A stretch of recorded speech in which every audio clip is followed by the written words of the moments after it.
we're back with Tina Fey. Congratulations on the Kimmy Schmidt Interactive special. What gave you the idea or the impetus to do a Choose Your Own Adventure Kimmy Schmidt? Yes. Well, first of all, legally, I think we're not allowed to refer to it as Choose Your Own Adventure. Gotcha. But, well, I think legally I can call it whatever I want. You can go nuts. Yeah.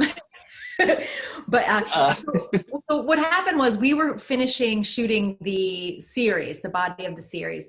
And right as we were finishing up that last part of that last season, Netflix came to us and said, we have this technology that we're about to do this show called Bandersnatch on Black Mirror, which I don't know if you saw. Bandersnatch, it was I did.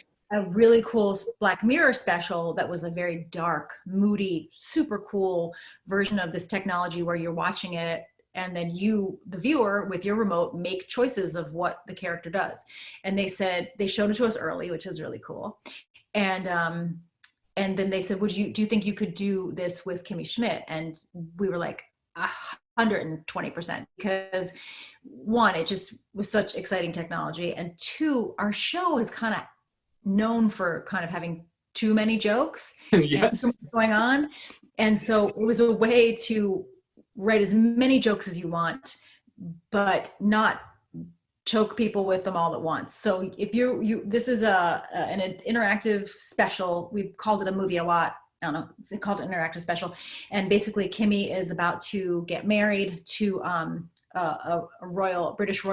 distant British royal named Prince Frederick, who is played by Daniel Radcliffe, who's awesome. And then at the same time, she finds out that the Reverend, she makes a discovery that makes her concerned that there's another bunker somewhere that hasn't been discovered. So she has to make some choices as to how far she'll go to try to find this other bunker.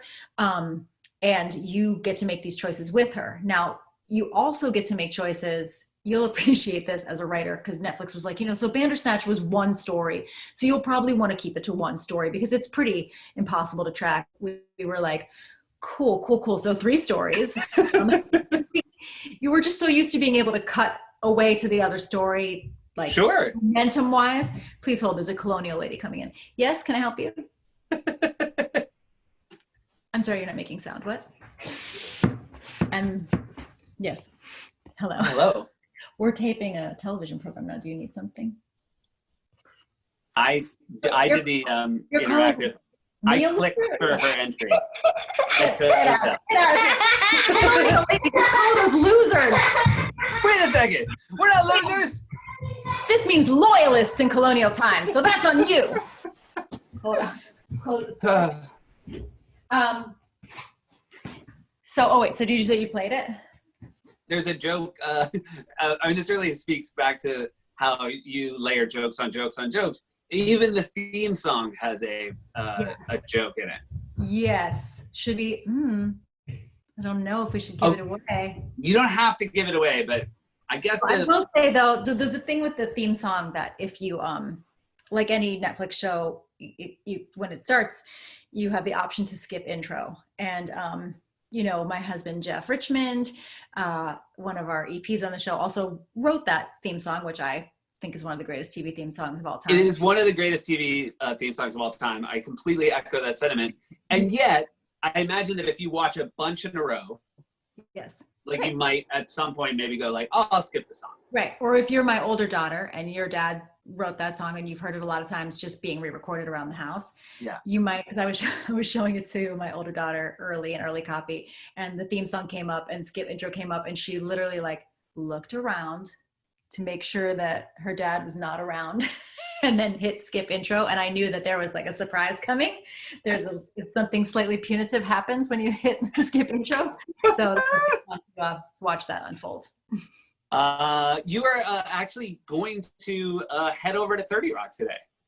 Yes, I think by the time me and you were talking on TV, I will have already been there. We're doing I guess it's a telethon. It's the Rise of New York telethon tonight at 7 p.m. And I am going down to kind of host the live portion of it from NBC.